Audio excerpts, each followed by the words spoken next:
Hey everyone, just wanted to pop in for a quick update on the garden. I also wanted to show some of the non-vegetables that I have growing, show some of the flowers. It's finally sunny again after several days of rain, so all of the pollinators are happy and out in force right now. So the garden is alive and abuzz. Yeah, so just take on another quick tour. So here in the meadow, I have a lot blooming right now. I think mostly what you notice are the Goetia or Farewell to Spring. There's a few different color patterns here. There's these bright pink ones, and also these white ones with pink accents. Love that. I also have a lot of these sweet clover. These are kind of a weed, but the pollinators love them. I think this is what a lot of commercial honey is actually comes from, is this sweet clover. So, you know, I think I'll keep them around until the bees are done with them, but take them out before they go to seed because they are pretty invasive. I didn't plant them, they just showed up here. Let's see. Oh, we have yarrow. Mostly this white yarrow. I have lots of these. You can see them back there. Let's focus. There we go. Lots of white yarrow. Bees love those. I did plant those, although they are native to this area. Pollinators love them, and I meant to have several different kinds of yarrow, but it looks like really only the white ones showed up. I think last year I had some pink yarrow, but it doesn't look like it came back this year. More of the yarrow here. More of the Farewell to Spring. I think this is the showy goldeneye.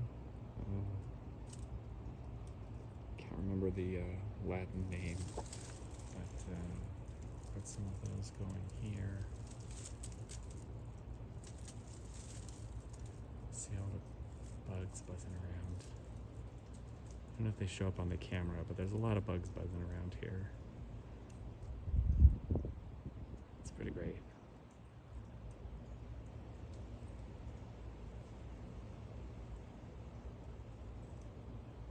I have some wild teasel here. These make these really interesting cone-shaped flowers. They're not quite in bloom yet, but they're going to be soon. These are a weed, I guess. They kind of get contaminated, or they contaminate a lot of wildflower seed packs that you buy, so I'm sure that's how I ended up with these. But I'm gonna wait for them to bloom as well, and might as well give the bees a shot at them. Down here, we have some bright blue cornflower. It's kind of overshadowed by everything else. Literally, it's kind of in the shade, but they're still blooming. The bees still like it.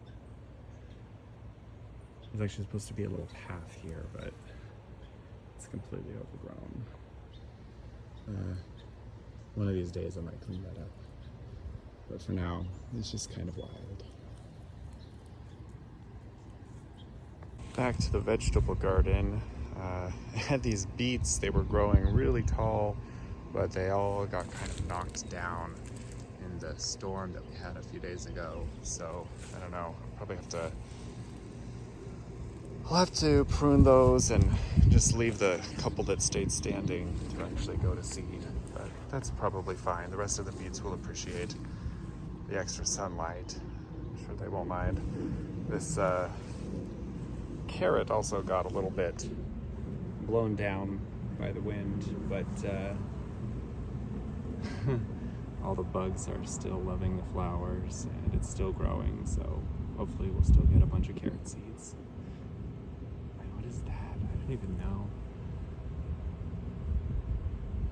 You know, people think about pollinators, they think about bees, but there are so many kinds of pollinators. Lots of beetles,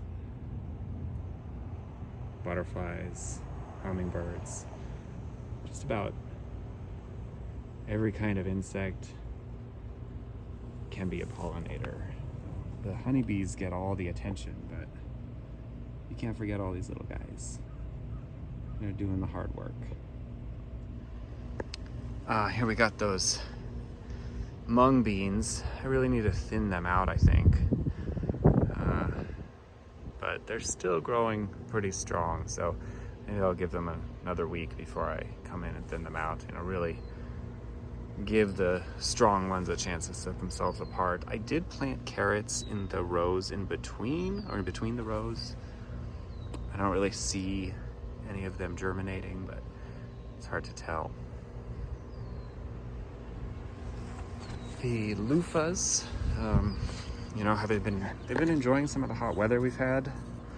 They've all got these nice little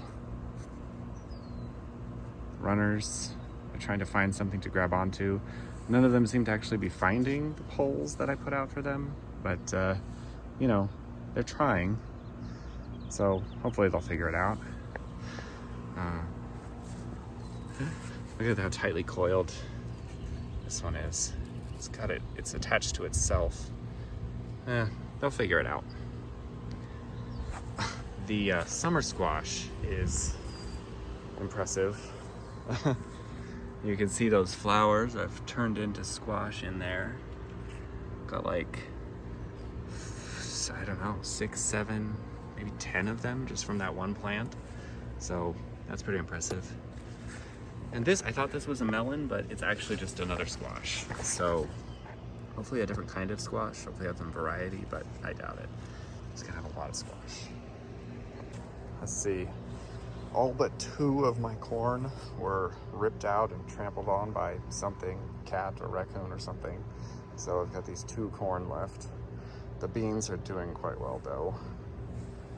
The sunflower is pretty impressive. And two other sunflowers did end up germinating, but they're kind of being shaded out by the amaranth. But if they can just go a little further, I think they might make it. But at least we'll get this one.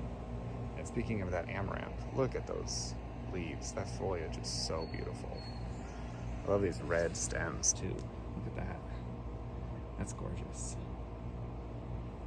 In this box, I have that random melon. I think it's like a honeydew. Can't remember what it's called.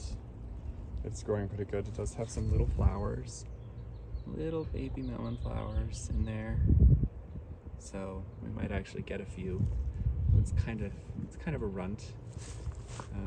See, I've got those ghost peppers that I thought were gone. They're actually coming back pretty nicely. It's a little late in the season, so it may be too late for them to actually fruit this year, but I will give them a chance. The Thai peppers are looking good. This one's kind of getting crowded by the melon, but maybe we can coax it right there. There we go. And to my surprise, the celery have actually taken hold. Look at this. It's actually growing. That's all new growth. So all of the stuff that was there from the grocery store died off, and from the center of it, this celery grew back. A little impromptu weeding there. Take out this grass. Yeah, and this one too. So might actually get some celery.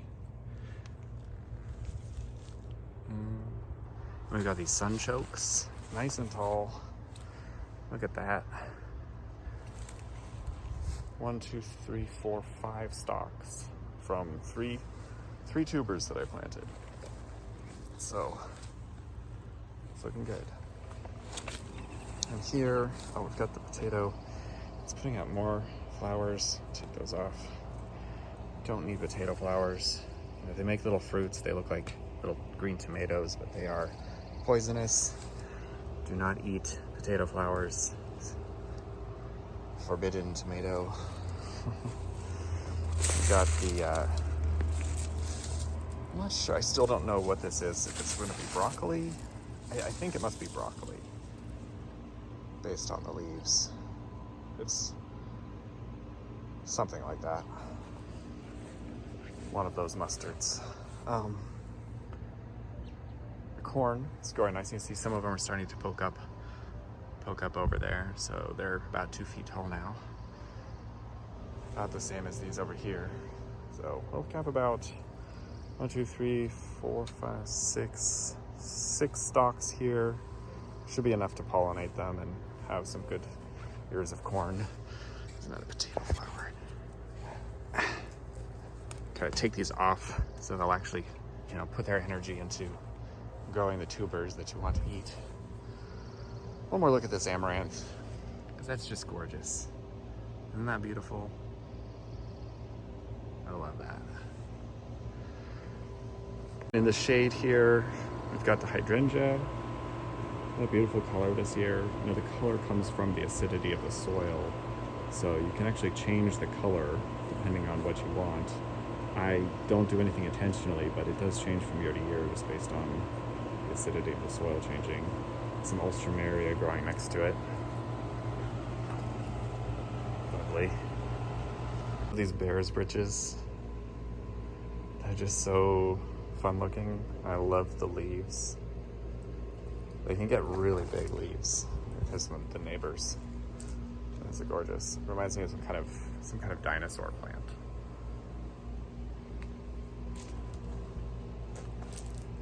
I really got to get something to protect these apples.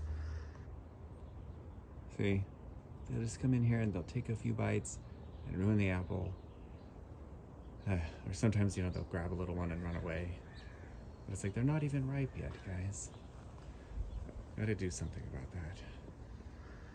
But look at all these blackberries. We're gonna have so many blackberries. Love it. Look at that. Yeah. I'm gonna make blackberry jam, blackberry crisp. What's your favorite thing to do with blackberries? Hydrangea here. This one's a completely different color. As the soil's a different acidity. Oh, I have this creeping hydrangea too. Climbing hydrangea.